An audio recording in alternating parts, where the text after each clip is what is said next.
बोलिए वृंदावन बिहारी लाल की जय। बोलो बांके बिहारी लाल की। कृष्णाय वासुदेवाय हरये परमात्मने प्रणतः क्लेशनाशाय गोविंदाय नमो नमः। सच्चिदानंद रूपाय विश्वोत्पत्त्यादिहेतवे तापत्रय विनाशाय श्रीकृष्णाय वयं नुमः। जय जय श्री राधारमण जय जय नवल किशोर जय गोपी चित चोर प्रभु जय जय माखन चोर। कस्तूरी तिलकम ललाट पटले वक्षस्थले कौस्तुभम नासाग्रे वरमौक्तिकम करतले वेणुकरे कङ्कणं सर्वांगे हरिचंदनम सुललितं कंठे च मुक्तावली गोपस्त्री परिवेष्टितो विजयते गोपालचूड़ामणिः अस्ति स्वस्तरुणी कराग्रविगलत्कल्पप्रसूनाप्लुतं वस्तु प्रस्तुत वेणुनादलहरी निर्वाण निर्व्याकुलं स्रस्त निबद्धनी विविलसद् गोपी सहस्रावृतं हस्तन्यस्तनतापवर्गमखिलो दारं किशोराकृतिः। बोलो कृष्ण कन्हैया लाल की। बोलो संत समाज की। बहुत सुंदर स्वामी श्री अजस्रानंद जी महाराज के बहुत ही सुंदर इस संकल्प को आगे बढ़ाते हुए और किस प्रकार सुंदर सत्संग की चर्चा हम और आप कर रहे हैं। बहुत ही सुंदर महाराज श्री अजस्रानंद जी महाराज जिन्होंने अपने जीवन को बहुत ही उच्चतम जीवन को अपने जिया है और अपने जीवन के द्वारा हमें एक नई दिशा प्रदान की है। महाराज श्री जो राजस्थान बारां जिले से आते हैं और जिन्होंने संस्कृत और संस्कृति को अपने जीवन में उतारा। महाराज श्री अपने जीवन में किस प्रकार महाराज संस्कृत के प्रति हमेशा अग्रसर रहे हैं, किस प्रकार महाराज श्री ने अपने जीवन में विद्यार्थियों को आगे बढ़ाया है, किस प्रकार अपने प्रकल्प और संकल्प के द्वारा संस्कृत और संस्कृति आगे कैसे बढ़े, इसका संकल्प हमेशा महाराज श्री ने रखा। और उन्हीं महाराज श्री के यादगार में ये अजस्रानंद योग पीठ जो बहुत ही सुंदर जिसका प्रयास है, आज इसी के माध्यम से हम भक्त और भगवान की चर्चा करने के लिए जा रहे हैं। बहुत सुंदर सज्जनों, भक्त और भगवान का एक ऐसा रिश्ता है कि बिना भक्त के भगवान अधूरे और बिना भगवान के भक्त अधूरा। और इसीलिए कहते हैं यदि भक्त नहीं होते भगवान कहाँ होता, हर एक समस्या का समाधान कहाँ होता। तो भक्त और भगवान का बड़ा प्रगाढ़ रिश्ता है मेरे भाई। देखो, एक है ज्ञान मार्ग परमात्मा को प्राप्त करने का है, एक है वैराग्य का और एक है भक्ति का मार्ग। इन तीनों मार्गों में जो सबसे सरल मार्ग है वो है भक्ति का मार्ग। ज्ञान का मार्ग भी बड़ा कठिन है, वैराग्य का मार्ग भी बड़ा कठिन है, लेकिन भक्ति का मार्ग राजमार्ग है। आंखें बंद करके दौड़ते जाओ तो भी अपनी मंजिल पे आप पहुंच ही जाओगे। ज्ञानी भगवान का बड़ा बेटा है और भक्त भगवान का छोटा बेटा है। एक बार ज्ञानी और भक्त दोनों में आपस में विनोद का झगड़ा हो गया, प्रेम का झगड़ा। ज्ञानी ने कहा भगवान मुझसे ज्यादा प्रेम करते हैं, भक्त ने कहा भगवान मुझसे ज्यादा प्रेम करते हैं। दोनों भगवान के पास में पहुंचे और कहा प्रभु आप ये बताइए कि सबसे ज्यादा आप प्रेम किससे करते हैं। भगवान मुस्कुराए और भगवान ने मुस्कुराते हुए कहा कि देखो ये जो ज्ञानी है ना, ये ज्ञानी मेरी आत्मा है, ज्ञानी मेरी आत्मा है। और जैसे ही कहा कि ज्ञानी मेरी आत्मा है, वैसे ही भक्त वहां से उठ करके चल दिए। भक्त से भगवान ने कहा भक्तराज क्या हुआ। भक्त ने कहा प्रभु कुछ नहीं, बस हम समझ गए ज्ञानी आत्मा है, आत्मा से बड़ा कुछ होता नहीं है, और आत्मा हो भी क्यों नहीं। आखिर ज्ञानी आपकी स्तुति करते हैं, प्रार्थना करते हैं, और बड़े ही महाराज विद्वान होते हैं, संस्कृत के ज्ञाता होते हैं, उनको वेद पुराण शास्त्र सब के द्वारा आपकी वो स्तुति करते हैं। और भक्त के पास में क्या है, 2.5 अक्षर, बस भक्त के पास में क्या है। भगवान ने कहा भक्तराज अभी मेरी बात पूरी हुई नहीं है, आप तो उठ करके चल दिए। प्रभु आत्मा से बड़ा तो कोई स्थान होता नहीं है। जब आपने ज्ञानी को अपनी आत्मा कह दिया तो अब इससे बड़ा और स्थान क्या होगा। भगवान ने कहा भक्तराज सुनो तो सही, ज्ञानी मेरी आत्मा है और भक्त मेरा परमात्मा है। देखो ज्ञानी मतलब बड़ा, ज्ञानी मतलब बड़ा बेटा और भक्त मतलब छोटा बेटा। अच्छा, माँ बाप ज्यादा छोटे बेटे का ध्यान रखते हैं या बड़े का? छोटे का। बेटा जब बड़ा हो जाता है ना तो वो माँ बाप का ध्यान रखता है, लेकिन बेटा जब छोटा होता है ना तो माँ बाप उसका ध्यान रखते हैं। यानी ज्ञानी बनना बड़ा बेटा परमात्मा का बनना, यानी भक्त बनना भगवान का छोटा बेटा बनना। जब तक छोटा रहता है, भक्त बन करके रहता है, तो भक्त की चिंता भगवान को होती है, क्योंकि भक्त का अपना कुछ नहीं होता। भक्त तो भगवान से कहता है पकड़ लो बाहें गिरधारी, नहीं हम डूब जाएंगे, हमारा कुछ न बिगड़ेगा, तुम्हारी लाज जाएगी। इसलिए सबसे सरल मार्ग है भक्ति का। और यही बात भागवत के प्रथम स्कंद के 2 अध्याय के 6 श्लोक में सूत जी महाराज कहते हैं। शौनकादि महात्माओं के प्रश्नों का उत्तर देते हुए वहां परमात्मा को प्राप्त करने का सबसे सरल मार्ग और वहां पर बताया कि किस प्रकार महाराज परमात्मा को प्राप्त करने का सबसे सरल मार्ग, सबसे बड़ा धर्म क्या है, सबसे बड़ा धर्म क्या है। ये बात भागवत के प्रथम स्कंद के पहले अध्याय के प्रथम स्कंद के 2 अध्याय के 6 श्लोक में ये बात कही है। वहां कहा है, वहां बताया है कि स वै पुंसो परो धर्मो यदो भक्ति रधोक्षजे अहेतुक्य प्रतिहता ययात्मा संप्रसीदति। मनुष्यों के लिए सर्वश्रेष्ठ धर्म क्या है? सर्वश्रेष्ठ धर्म क्या है मनुष्यों के लिए? मनुष्यों के लिए सर्वश्रेष्ठ धर्म है परमात्मा की भक्ति। सर्वश्रेष्ठ धर्म भगवान को प्राप्त करने का सबसे सरल मार्ग क्या है? परमात्मा को प्राप्त करने का सबसे सरल मार्ग है भक्ति।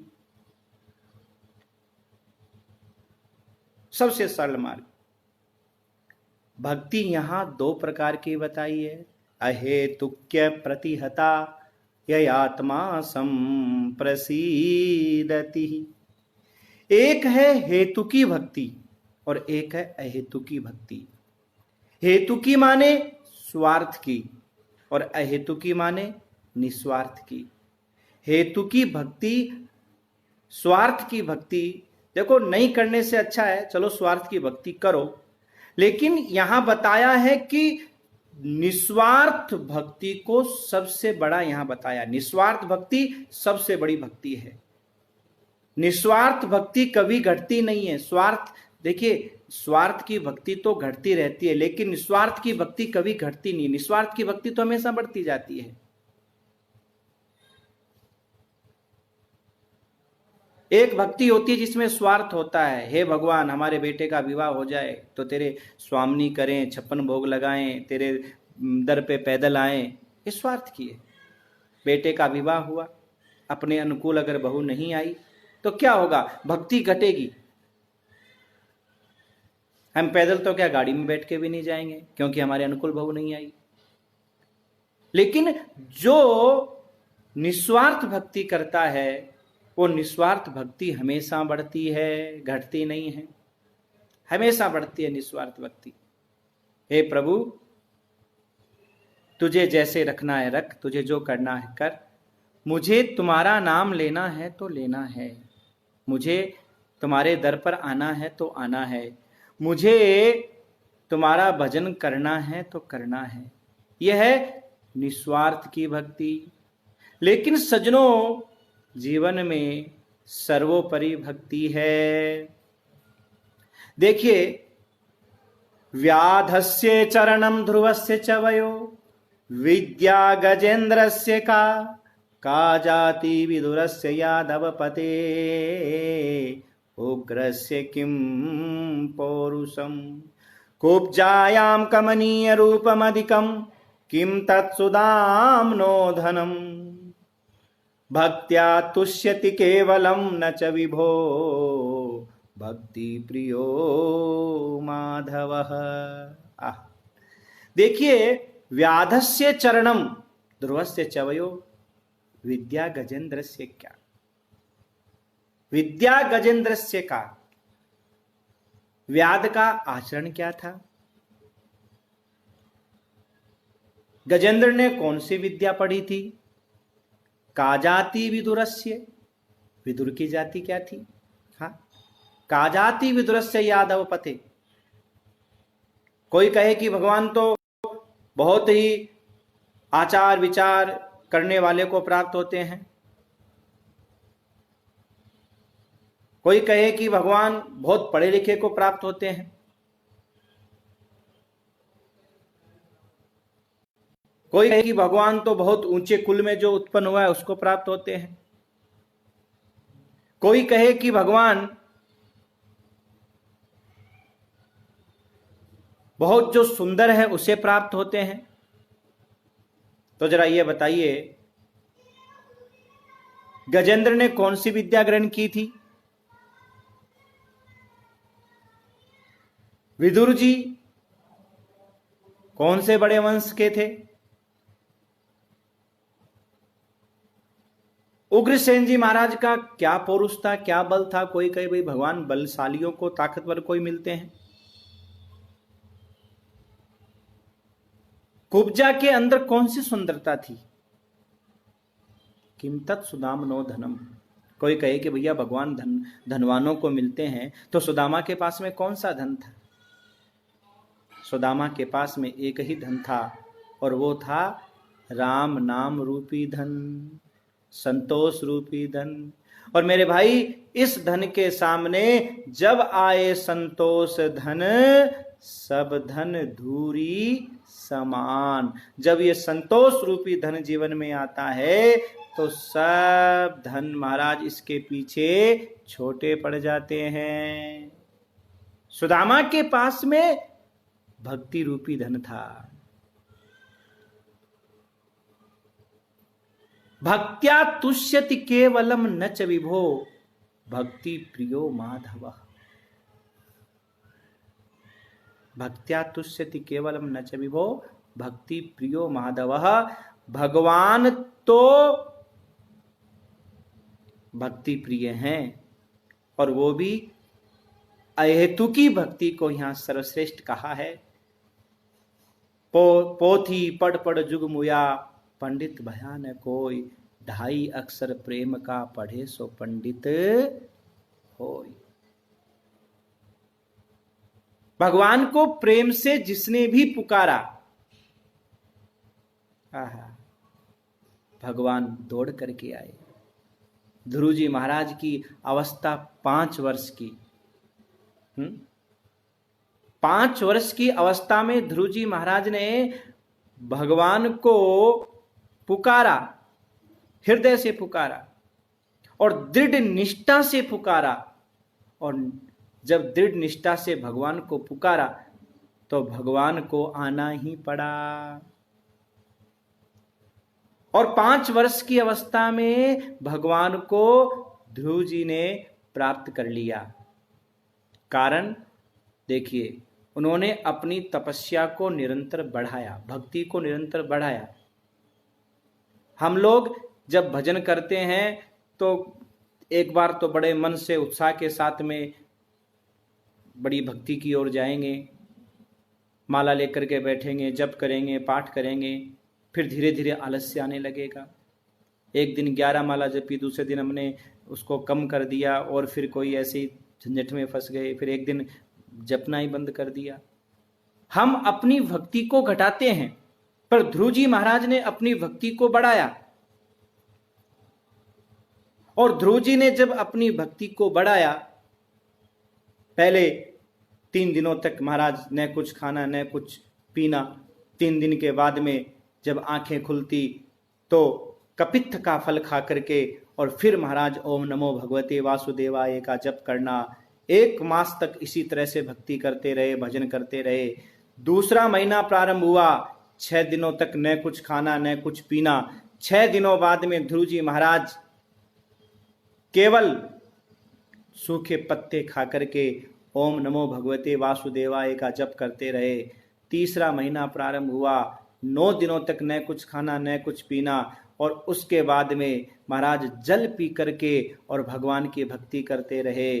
चौथा महीना प्रारंभ हुआ, अब 12 दिनों तक न कुछ खाना न कुछ पीना, केवल सांस वायु थोड़ा सा लेकर के 12 दिनों बाद में तपस्या करते रहे। लेकिन 5वां महीना जब प्रारंभ हुआ तो ध्रुव जी महाराज एक पैर पर खड़े हो गए और महाराज न कुछ खाना न कुछ पीना न सांस लेना, निरंतर हरि ओम भगवते वासुदेवाय नमः, वासुदेवाय नमः, वासुदेवाय नमः, हरि ओम भगवते वासुदेवाय नमः। और अंत में भगवान को आना ही पड़ा। किस कारण? भक्ति के कारण। देखिए, जहां भक्ति होगी वहां भगवान को आना ही पड़ेगा। जहां भक्ति होगी वहां भगवान को आना पड़ेगा।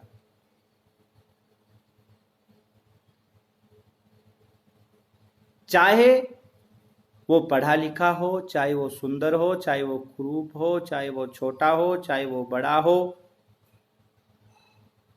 क्योंकि भगवान को खींचने वाला, भगवान को अपनी ओर बुलाने वाला अगर कोई साधन है तो वह है भक्ति। जहां भक्ति है वहां भगवान को आना पड़ेगा। आपके पास में देखिए, धन कितना है इसका कोई महत्व नहीं है। भगवान गीता में भी कहते हैं और भागवत में भी कहते हैं, सुदामा के चरित्र में, भागवत के 10वें स्कंद के 81 और 82 अध्याय में बहुत सुंदर महाराज 80 और 81 अध्याय में जो सुदामा जी का चरित्र आया है, उसमें भगवान कहते हैं कि हे जीव, पत्रम पुष्पम फलम तोयम। यह बात गीता जी में भी भगवान ने की है और भागवत में भी भगवान ने यह बात कही है कि तेरे पास में अगर कुछ नहीं है तो पत्रम, एक पत्ता मुझे अर्पण कर दे। और देखिए, पत्ते का भी नाम नहीं है कि आम का पत्ता, पीपल का पत्ता, अमरूद का पत्ता, तुलसी का पत्ता, जो पत्ता तेरे पास में हो तो मुझे अर्पण कर दे, पत्रम। फिर कहा तेरी और ताकत है और शक्ति है तो पुष्पम, फूल का भी कोई नाम नहीं है, गुलाब का, चंपा का, चमेली का, जूही का, जो फूल तेरे पास में तू मुझे अर्पण कर दे। और तेरी शक्ति है तो फलम, फल का भी नाम नहीं है, आम, अमरूद, सेब, जो तेरे पास में है तू मुझे अर्पण कर दे। तोयम, फिर आया जल, और जल में भी नाम नहीं है, गंगा जल कि जमुना का जल कि सरयू का जल। तो फिर शर्त क्या है? पर शर्त एक ही है, यो में भक्त्या परेच्छति, शर्त एक ही है कि भक्ति के साथ तू मुझे अर्पण कर।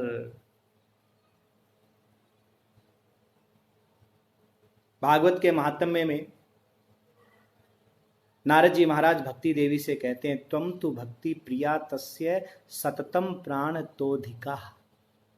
हे भक्ति देवी, तुम तो भगवान को प्राणों से भी प्यारी हो। त्वया हूतस् भगवान याति नीच गृहस्वपि। भक्ति देवी, तुम तो भगवान को प्राणों से भी प्यारी हो, तुम्हें चिंता करने की जरूरत नहीं है। मुक्ति दासी ददाम तुभ्यम, तुम्हारे ऊपर तो प्रसन्न होकर के भगवान ने मुक्ति को तुम्हारी दासी बना दिया कि जो भक्ति करेगा वो मुक्त हो जाएगा, जो भक्ति करेगा वो मुक्त हो जाएगा। तो जहां भक्ति होती है वहां भगवान को आना पड़ता है, और भक्ति के साथ में भक्त जो भगवान को अर्पण करता है भगवान उसी में प्रसन्न हो जाते हैं, उसी में भगवान संतुष्ट हो जाते हैं। सजनों, भगवान से जुड़ने और अध्यात्म की ओर जाने से क्या फायदा? आज के समय में बहुत जरूरी है कि नवयुवकों को अध्यात्म की ओर आना चाहिए। कारण आज के समय में जो ये नवयुवक छोटी छोटी बातों पर कोई आत्महत्या कर रहा है, ट्रेन के आगे आ रहा है, फांसी लगा रहा है, हाँ, कोई जहर खा रहा है, कारण क्योंकि अध्यात्म से दूर होते चले गए। भगवान की भक्ति से दूर होते चले गए। संसार से तो रिश्ता हमने जोड़ा, भगवान से रिश्ता हमने तोड़ा।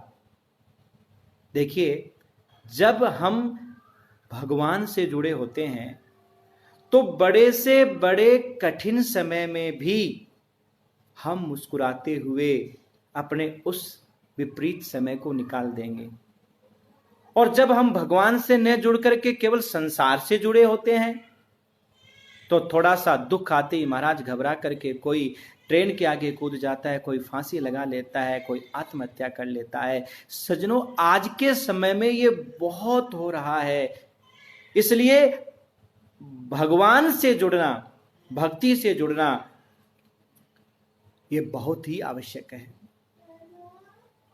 आज की नवयुग पीढ़ी अगर अध्यात्म से नहीं जुड़ेगी तो आत्मबल नहीं बढ़ेगा। देखिए, जैसे भोजन से शरीर पुष्ट होता है, ऐसे ही भजन से, भक्ति से आत्मा पुष्ट होती है, आत्मा बलवान होती है। आज हमारे पास शरीर का बल तो है लेकिन आत्म बल नहीं है। आत्मा हम सबकी मरी हुई है, और इसीलिए हम सबकी आत्मा मरी हुई है। इसीलिए हमें न तो माता पिता की कोई बात समझ में आती है, न बड़ों की कोई बात समझ में आती है। आज का व्यक्ति अपने आप पर दया नहीं करता तो अपने बाप पर क्या दया करेगा मेरे भाई? अगर हम अपने आप पे दया करते तो भगवान ने इतना सुंदर शरीर दिया है, इसको उल्टा सीधा नशा पता करके छोटी छोटी बातों पे लड़ाई झगड़ा करके खत्म करते क्या? आज का व्यक्ति अध्यात्म से, संस्कृति से, भक्ति से दूर होकर के, और आज का व्यक्ति छोटी छोटी बातों पे घबरा करके यह अनमोल अपना जीवन ऐसे ही व्यर्थ बिता रहा है। अनमोल तेरा जीवन यूं ही गंवा रहा है, अनमोल तेरा जीवन यूं ही गंवा रहा है। किस ओर तेरी मंजिल किस ओर जा रहा है, किस ओर तेरी मंजिल किस ओर जा रहा है, अनमोल तेरा जीवन यूं ही गंवा रहा है। अनमोल तेरा जीवन यूं ही गंवा रहा है, किस ओर तेरी मंजिल किस ओर जा रहा है। माया के ओ पुजारी, क्या आगे की भी खबर है? और इस घर से भी बढ़कर तेरा दूसरा भी घर है। और वो दूसरा घर कौन सा है? वो है परमात्मा का घर, वो है मेरे प्रभु का घर। हम अपने अनमोल जीवन को ऐसे ही बिता रहे हैं। भागवत के द्वितीय स्कंद के पहले अध्याय के 3 श्लोक में सुखदेव जी महाराज परीक्षित से कहते हैं, परीक्षित, ये जीव अपना जीवन कैसे व्यर्थ कर रहा है।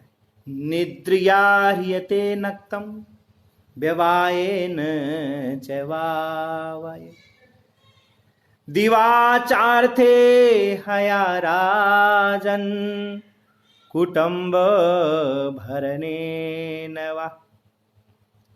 हे परीक्षित, रात तो व्यक्ति सोने में और संसार के विषय सुखों में व्यतीत कर देता है, बीत गई। और दिन दिवाचारते हया राजन कुटुंब भरनेन वा। दिन में महाराज ये चिंता लगी रहती है कि कुटुंब का भरण पालन पोषण कैसे हो, बेटा बड़ा हो गया, इसको कैसे कौन सा बिजनेस कराएं, इसका घर कैसे बनाएं, इसका विवाह कैसे करें, बस यही चिंता लगी रहती है। हाँ, और इसी में सारा समय व्यतीत हो जाता है। व्यक्ति अपने बारे में तो सोच ही नहीं पाता। कभी विचार करना कि मैंने सबके लिए सब कुछ किया, पत्नी के लिए, बच्चों के लिए, बेटों के लिए, सब के लिए किया, लेकिन मैंने अपने लिए क्या किया? आज मुझे कुछ हो जाए, मैंने अपने लिए क्या किया? विचार करना। बड़ी बड़ी कोठियां बनाई, पीछे वाले आनंद लेंगे। बड़े बड़े संपत्ति के भंडार भरे, खर्च करने वाले आनंद लेंगे। हमारे साथ में क्या गया? कभी विचार करना। बैठ अकेले 2 घड़ी, कभी विचार करना कि मैंने अपने लिए क्या कमाया, मैंने अपने लिए क्या किया। मेरे भाई, जो भगवान का भजन हम करते हैं, जो राम नाम रूपी धन हम संग्रह करते हैं, वही धन हमारा यहां भी काम आता है और वहां भी काम आता है। राम दुआरे तुम रखवारे, होतन आज्ञा बिनु पैसारे। किसी ने कहा, महाराज भगवान के दरवाजे पर भी घूस चलती है। देखो हनुमान चालीसे में लिखा है, होतन आज्ञा बिनु पैसारे।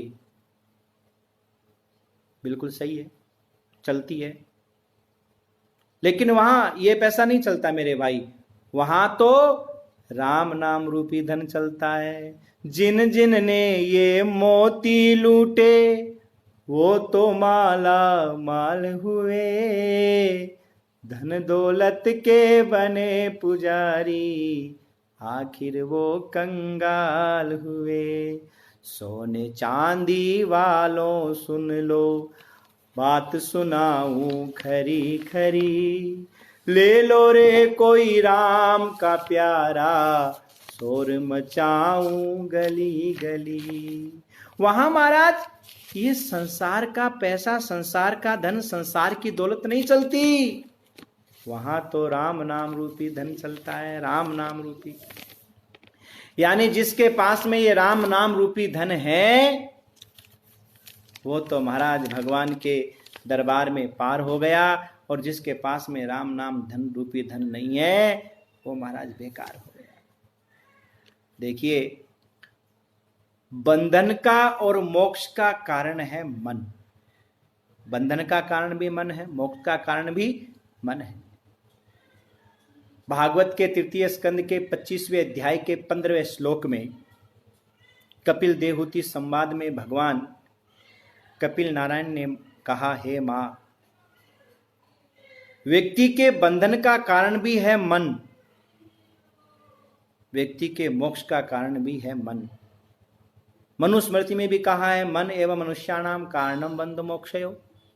और यहां भागवत में कपिल नारायण भगवान कहते हैं, मां चेतः खलवश्य बंधाये मुक्तये चात्मनो मतम गुणेषु सक्तम बंधाये रतम वा पुंसी मुक्तये। ये मन जब भगवान में लगता है तो व्यक्ति का मोक्ष हो जाता है, और ये मन जब संसार में लगता है तो बंधन हो जाता है। तो हमारा मन भगवान में लगे कैसे? ये तो बिल्कुल बात फाइनल है कि बंधन का कारण भी मन है और मोक्ष का कारण भी मन है। और ये इतना बड़ा शरीर मन के वश में है। घर कितना बड़ा होता है, घर से छोटा उसमें महाराज कमरा बना होता है, कमरे से छोटा उसका दरवाजा होता है, दरवाजे से छोटा उसका कुंदा होता है, कुंदे से छोटा उसका ताला होता है, ताले से छोटा उसकी ताली होती है। लेकिन इतना बड़ा घर किसके वश में है? उस ताली के चाबी के वश में है। ऐसे ही इतना बड़ा ये शरीर 9 दरवाजों वाली ये पूरी मन रूपी चाबी के वश में है। बंधन का कारण भी मन है, मोक्ष का कारण भी मन है। जैसे ताला खोलने की चाबी भी एक है, ताला बंद करने की चाबी भी एक है, ऐसे ही बंधन की चाबी भी एक ही है, उसका नाम है मन। और मोक्ष की चाबी भी एक है, उसका नाम है मन। ये मन जब संसार की ओर घूमता है तो बंधन हो जाता है, ये मन जब भगवान की ओर घूमता है तो मोक्ष हो जाता है। मन भगवान की ओर घूमे कैसे? इसके लिए भक्ति करनी पड़ेगी मेरे भाई। संतों का संग सताम प्रसंगान मम वीर्य संविदो भवन्ति हृत कर्ण रसायनम कथा। संतों का संग करना पड़ेगा। भागवत के तृतीय स्कंद के 25वें अध्याय के 25वें श्लोक में ये बात कही है, सताम प्रसंगान मम वीर्य संविदो भवन्ति हृत कर्ण रसायनम कथा। संतों का संग करने से कानों का रसायन मेरी कथा, हे मां, कपिल नारायण भगवान कहते हैं, श्रवण करने को मिलती है। और देखिए, मन जैसा सुनता है ना वैसा ही करता है। जैसा मन को संग मिलता है ना वैसा ही रंग चढ़ जाता है। जैसा करो संग वैसा चढ़े रंग। जैसा करो संग। तो हमारा मन परमात्मा की ओर जाए, इसके लिए संतों का संग। तो कहा कि संत किसे कहते हैं? तो कपिल नारायण भगवान संतों का क्या स्वरूप होता है ये बताया है। तितिक्षव कारुणिकः सुहृदः सर्वदेहि नाम अजात शत्रवः शांता साधवः साधु भूषणा। जो तितिक्षु है, सब पर करुणा करने वाले हैं, सबको समभाव में महाराज मानते हैं, न कोई मित्र है न कोई शत्रु है उनका। कबीरा खड़ा बाजार में मांगे सबकी खैर, ना किसी से दोस्ती ना किसी से बैर। ऐसे संतों का संग करने से कपिल नारायण भगवान कहते हैं, हे मां, ये मन मेरे में लग जाता है। और मन ही बंधन का कारण है, मन ही मोक्ष का कारण है। ये तो यहां बात बताई है।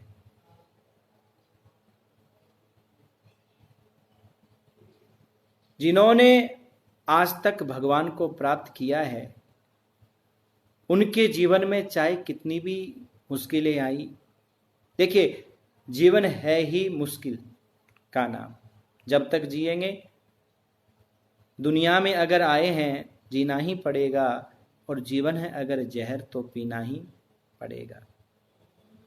लेकिन भगवान का भक्त होता है ना, वो भगवान से कहता है, प्रभु दुख भी मुझे प्यारे हैं, सुख भी मुझे प्यारे हैं, किसको छोड़ूं भगवन, दोनों ही तुम्हारे हैं। भगवान का भक्त कहता है, दुख भी मुझे प्यारे हैं, सुख भी मुझे प्यारे हैं, किसको छोड़ूं भगवन, दोनों ही तुम्हारे हैं। दुख में भी प्रसन्न रहता है जो भगवान का भक्त होता है। आज हमारे पास में सब कुछ है, दुनिया की सारी संपत्ति हमारे पास में है, लेकिन जिसके पास में जितनी बड़ी संपत्ति उतना बड़ा आदमी दुखी। कारण यही है कि सज्जनों, जिस परमात्मा की ओर, भगवान की ओर हमें जाना चाहिए था, कर से कर्म करऊं विधि नाना, मन राखूं जहां कृपा निधाना। ये मन जो परमात्मा के चरणों में लगाना था, संसार में हम कार्य करते रहते कोई बात नहीं, पर मन परमात्मा के चरणों में लगा के रखते, हमेशा इस बात को याद रखते, हम राम जी के राम जी हमारे हैं, मेरे राम जी प्राणों से प्यारे हैं, तो बड़ा सा बड़ा दुख भी हमारा कुछ नहीं बिगाड़ सकता, बड़ा सा बड़ा कष्ट भी हमारा कुछ नहीं बिगाड़ सकता। क्या मीरा पे कम कष्ट आया? कबीरा, सूरदास, रहीमदास पे कोई कम कष्ट आए, कम दुख आए? लेकिन इन्होंने कभी दुख को दुख माना ही नहीं। मीराबाई तो एक ही बात कहती थी, मीराबाई ने एक ही बात कही, सारी दुनिया मुझसे रूठ जाए, मुझे इसका कोई गम नहीं, पर हे मेरे प्रियतम प्यारे श्याम सुंदर, आप कभी मुझसे रूठना मत। बस एक ही बात कही, तेरा मेरा प्रेम न टूटे, जग रूठे परवाह नहीं, तू मेरा मैं तेरी मोहन, और मुझे कोई चाह नहीं। तू मेरा मैं तेरी मोहन, और मुझे कोई चाह नहीं, तेरा मेरा प्रेम न टूटे, जग रूठे परवाह नहीं। किसी ने कहा, मीराबाई आपको जहर का प्याला पीना पड़ा, क्या इस जहर के प्याले से डर नहीं लगा? ये जो सांप का पिटारा राणा ने भेजा, इस सांप के पिटारे से क्या आपको बंधन नहीं लगा? मीराबाई ने कहा, दुनिया के सब बंधन तोड़े, नाग फंद क्या डालेगा, प्रेम का अमृत पिया हो जिसने, जहर उसे क्या मारेगा, जुल्म जमाने जितने ढाले, अब बदलेगी राह नहीं, तेरा मेरा प्रेम न टूटे, जग रूठे परवाह नहीं, तेरा मेरा प्रेम न टूटे, जग रूठे परवाह नहीं। मीराबाई कहती है, प्रेम का अमृत पिया हो जिसने, जहर उसे क्या मारेगा, जुल्म जमाने जितने ढाले, अब बदलेगी राह नहीं। कितने संकट आए, कितने कष्ट आए, लेकिन जब भक्त भगवान का होकर के जीता है, तो दुख में भी उसे सुख की अनुभूति होती है। सुख में भी दुख में भी, हर परिस्थिति में महाराज वो प्रसन्न रहता है, हर घड़ी में वो प्रसन्न रहता है। भगवान का परम भक्त कौन है? कपिल नारायण भगवान माता देवहूति से कहते हैं। भागवत के तृतीय स्कंद के 29वें अध्याय के 22वें श्लोक में, 21वें श्लोक में बहुत सुंदर वहां पर कहा है कि हे मां, मेरा जो परम भक्त है ना, वो मुझे सब जगह अनुभव करता है, सब जगह मेरा दर्शन करता है। अहम सर्वेषु भूतेषु भूतात्मावस्थितः सदा तमवज्ञाय मामर्त्य कुरुते चाविडम्बनम्।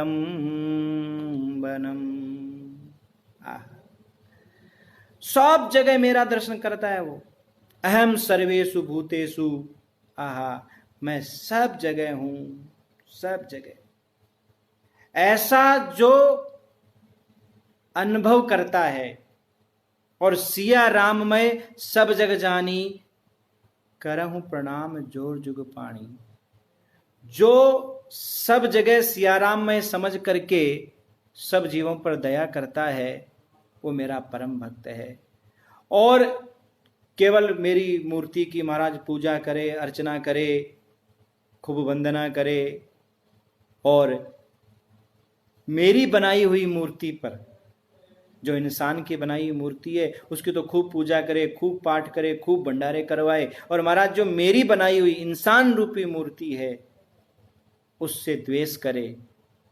हे मां, वो मेरा भक्त नहीं है, उसकी वो पूजा नहीं है, उनका तो वह बस पूजा एक स्वांग मात्र है, और उसे मिलना कुछ नहीं है। जैसे राख में हवन करने से कुछ प्राप्त नहीं होता, ऐसे ही प्राणियों से द्रोह करके और मेरी भक्ति, मेरी पूजा करने से कुछ मिलने वाला नहीं है। और इसीलिए स्वामी श्री अजयसानंद जी महाराज कहा करते थे, ज्योति से ज्योति जलाते चलो, प्रेम की गंगा बहाते चलो, राह में आए जो दीन दुखी,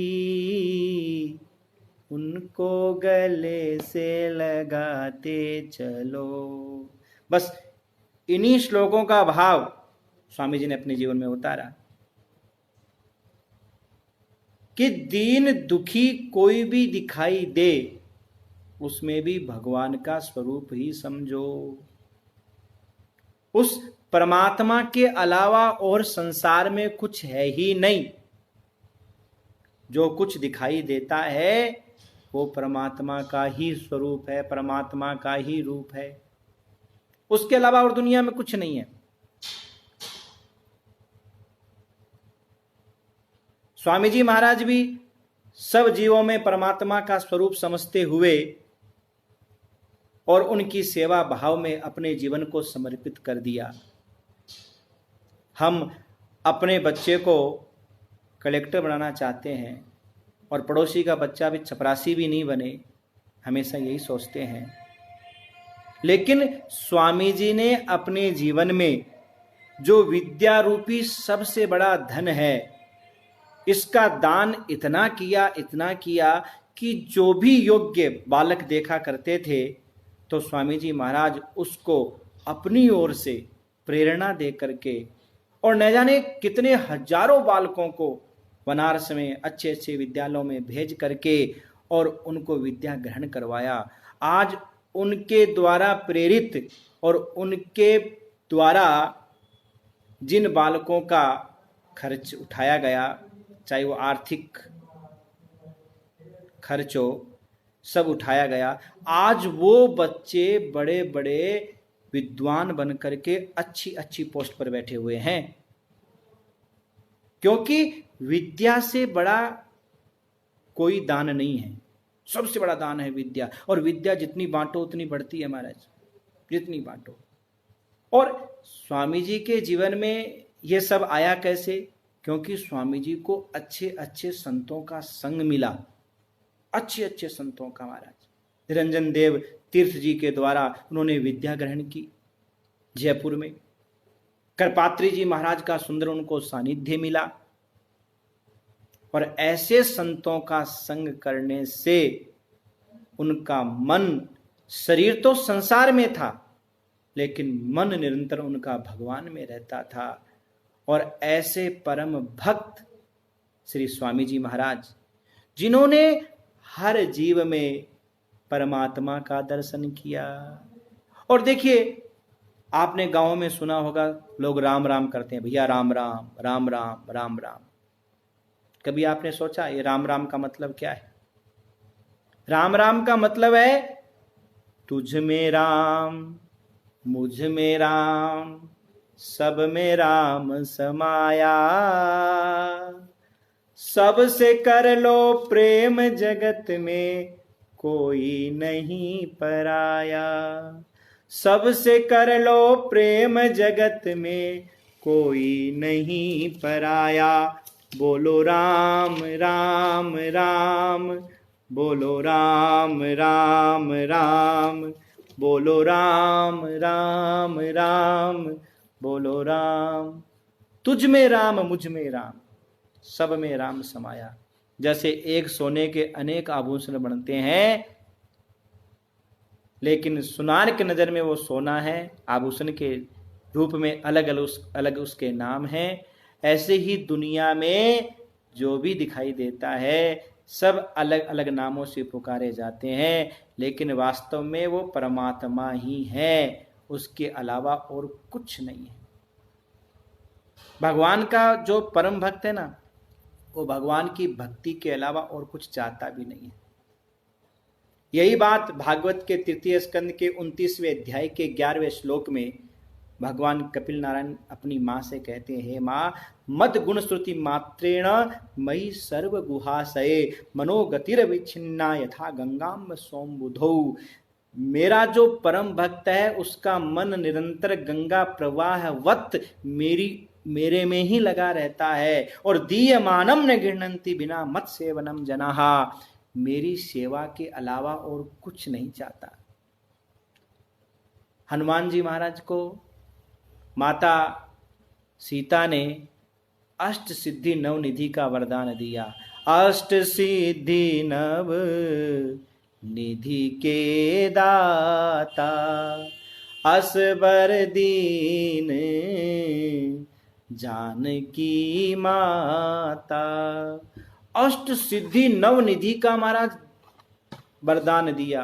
हनुमान, तुम्हारे पास अष्ट सिद्धि हो, नव निधि हो, पर हनुमान जी को प्रसन्नता नहीं हुई। माँ सीता बोली, बेटा हनुमान, मैंने अष्ट सिद्धि दे दी, नव निधि दे दी, कोई प्रसन्नता नहीं। हनुमान जी बोले, माता जी मुझे क्या चाहिए आपको सब पता है। माँ सीता बोली, बेटा सदा रहो रघुपति के दासा, राम रसायन तुमरे पासा। हे हनुमान, तुम भगवान के भक्त बनकर के सदा रहो, उनके दास बने रहो, राम रूपी रसायन तुम्हारे पास में रहे। जैसे ही सुना, हनुमान जी महाराज ने नृत्य करने लग गए। अब कृत कृत्य भयऊ में माता, अब धन धान्य भयऊ में माता। ये है भगवान के परम भक्त, जो भगवान की भक्ति के अलावा और कुछ नहीं चाहते। अच्छा, इसका मतलब ये नहीं है कि भक्तों के जीवन में हर चीज की कमी होती है, नहीं। ध्रुव जी ने भगवान की भक्ति की, 36,000 वर्ष का राज मिल गया। अरे भैया, मुक्ति और भुक्ति दोनों मिलती है। संसार का ऐश्वर्य ऐसा नहीं है कि भक्तों को मिलता नहीं है। अगर मन में इच्छा ध्रुव जी की थी तो ध्रुव जी को मिला, अब भक्ति की इच्छा नहीं है तो कोई बात नहीं है। और इच्छा है, सुदामा जी ने भगवान की भक्ति की, सुदामा देखो द्वारिका से अच्छा वैभव भगवान ने प्रदान किया। भगवान किसी का कुछ रखते नहीं है।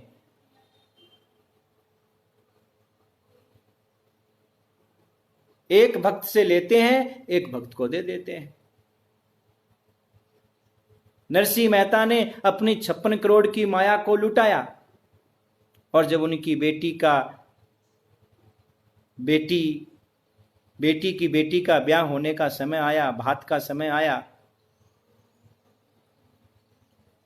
मायरे का समय आया, तो 56 करोड़ का महाराज मायरा भर दिया। भगवान कहते हैं भैया मैं किसी का रखता नहीं हूं। जब भगवान की उंगली में चोट लगी, कोई बोला डॉक्टर बुलाओ, कोई बोला वैद्य बुलाओ, कोई बोला दवाई लाओ। पास में महाराज द्रौपदी खड़ी थी। द्रौपदी ने तुरंत अपनी साड़ी को चीर करके, फाड़ करके, और अनमोल साड़ी, बड़ी कीमती सोने के तारों की बनी हुई साड़ी, सोने के तारों की बनी हुई साड़ी को, और तुरंत महाराज पट्टी बांध दी। शोक सत्य भामा कियो, रुकमणि रोई धाई, बांधन को पट खोजती, पटरानी अकुलाई। सत्यभामा शोक कर रही है, रुक्मिणी माता रो रही हैं, दौड़ रही हैं, कोई दवाई लाओ, कोई पट्टी लाओ। लेकिन द्रौपदी जी ने क्या किया? तब लगी देखी द्रौपदी, ले देखे यदुवीर, उंगली बांधन को तुरंत, चीर्यो अपनो चीरे। तुरंत महाराज कपड़े को चीर करके, साड़ी को चीर करके, और तुरंत महाराज उंगली पर बांध दिया। भगवान ने कहा अरे द्रौपदी, तुमने मेरी उंगली के लिए और इतनी महंगी साड़ी का चीर फाड़ करके मुझे बांध दिया, जरा भी सोचा नहीं। इतनी महंगी साड़ी महाराज, सोने के तारों की बनी हुई साड़ी। द्रौपदी जी कहती हैं हे केशव, ये तो साड़ी का चीर है। प्यारे घन श्याम, यदि काम आवे आपके, तो काढ़ दूं नसों को, ये तो रेशम के धागे हैं। काढ़ दूं नसों को, ये तो रेशम के धागे हैं। हे प्रभु, अगर आपके काम आए तो अपनी नसें निकाल करके महाराज मैं लगा दूं। ये तो रेशम के धागे हैं, तार हैं। भगवान बोले फिर भी देखो द्रौपदी, इतने अनमोल चीर को नहीं चीरना चाहिए था, नहीं फाड़ना चाहिए था। द्रौपदी ने कहा प्रभु मैंने नहीं चीरा, मैंने नहीं फाड़ा। तो फिर मैंने नहीं फाड़ा चीर देख कर अधीर होई, धागे ही स्वयं नाथ चीर छोड़ भागे हैं। वे धागे हैं अभागे, जो नहीं बढ़े आगे, भाग उन्हीं के जागे, जो आंगुली में लागे हैं। धागे हैं अभागे, जो बढ़े नहीं आगे, भाग उन्हीं के जागे, जो आंगुली में लागे हैं। प्रभु ये भाग्यशाली है चीर, जिन्होंने आपके इस दृश्य को देख करके और चीर छोड़ करके महाराज ये धागे भाग पड़े, और अभागे हैं वो धागे जो बढ़े नहीं आगे, भाग उन्हीं के जागे जो आंगुली में लागे हैं। तो भगवान ने द्रौपदी से कहा रहेगा याद ये दिन, ना जीवन में भुलाऊंगा, समय पर देखना द्रौपदी, तुम्हारे काम आऊंगा। समय पे देखना द्रौपदी तुम्हारे काम आऊंगा।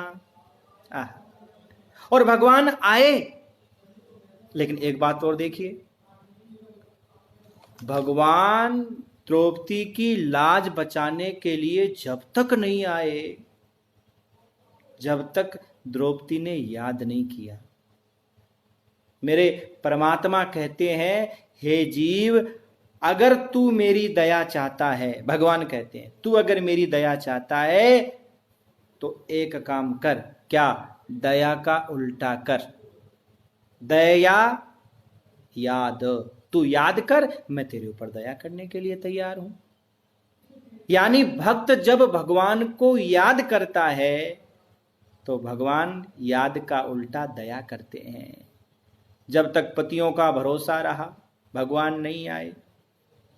पितामह भीष्म द्रोणाचार्य की ओर देखा कि इस सभा में ऐसे लोग बैठे हैं, इनके बुजुर्गों के बैठे हुए मेरे चीर के कोई हाथ लगा सकता है? भगवान ने कहा ठीक है, इनका भरोसा है तो ठीक है। लेकिन जब सबने नीची गर्दन कर ली और द्रौपदी ने दोनों हाथ उठा करके कहा, हे द्वारिकानाथ, मेरी लाज तेरे हाथ, तो भगवान जो द्वारिका में भोजन कर रहे थे, भोजन के ग्रास को छोड़ करके नंगे पैर दौड़ करके आए, और साड़ी है कि नारी है कि नारी है कि साड़ी है, महाराज पता ही नहीं चला। 10,000 गज बल घटो, घटो ने 10 गज चीर। यह है मेरे प्रभु की कृपा। लेकिन भैया सच बात यह है कि भगवान कहते हैं, तुम मुझे याद करो, मैं तुम्हारे ऊपर दया करूंगा। एक भगवान का भक्त भगवान के पास जाकर के बोला, प्रभु मुझे कुछ दे दो। भगवान ने कहा, बोल भक्तराज क्या चाहिए? बोले आपके पास में क्या है? बोले मेरे पास में 2 चीज है। क्या? एक है मेरी भक्ति, एक है मेरी माया। बोल क्या चाहिए? बोले दोनों में अंतर क्या है? बोले अगर तुम खुद नाचना चाहते हो तो मेरी माया ले जाओ, और अगर मुझे नचाना चाहते हो तो मेरी भक्ति ले जाओ। तो भक्तों ने भगवान की भक्ति को चुना। तो भक्तों के आगे, प्रेमियों के आगे, गोपियों के आगे भगवान महाराज नृत्य करते हैं। ताई अहिर की छोकरियां छचिया बरी छाछ पे नाच नचावे। ये भगवान का प्रेम है, भक्ति है गोपियों की कि महाराज बड़े बड़े देवता शेष गणेश महेश दिनेश उजाहे निरंतर ध्यावे, ताई अहिर की छोकरिया छचिया बरी छाछ पे नाच नचावे। जो बड़े बड़े ऋषि मुनि महात्मा महाराज जिनका ध्यान कर रहे हैं, समाधि लगा रहे हैं, वो भगवान प्रेम के वशीभूत, भक्ति के वशीभूत नृत्य कर रहे हैं। क्योंकि भगवान कहते हैं, मुझे नचाना है तो भक्ति ले जाओ, और खुद नाचना है तो मेरी माया ले जाओ। यानी सजनों, जो संसारी होता है वो भगवान की माया में मस्त रहता है, जिंदगी में नाचता रहता है, और जो भगवान का भक्त होता है वो भगवान की भक्ति के द्वारा आहा इतना भाव विभोर हो जाता है कि उसके आगे भगवान नृत्य करते रहते हैं। बहुत सुंदर ये भक्त और भगवान का सुंदर व्याख्यान आज हमने और आपने सुना। बहुत ही दिव्य है भक्त और भगवान का व्याख्यान। इसकी व्याख्या करना सरल नहीं है, फिर भी जो ठाकुर जी की कृपा से, स्वामी जी के आशीर्वाद से, आप सभी भक्तों के प्रेम और भाव अनुग्रह से जो भगवान ने कृपा की, 2 शब्द इस शरीर को यंत्र बना करके भगवान ने बुलवाए हैं, उसमें जो अच्छी बात लगे उसे जीवन में धारण करना, और जो अगर आपको कोई कड़वी बात लगी हो, कोई गलती आपको लगी हो, तो उस गलती पर आप विचार मत करना। गलतियां इंसान से होती है, इंसान गलती का पुतला है, ये गलती हो ही जाती है। गलती सिखाती है, गलती उठाती है, गलती ही व्यक्ति को आगे बढ़ाती है। सभी भक्तों को एक बार जय श्री कृष्णा, जय श्री राधे, जय श्री श्याम।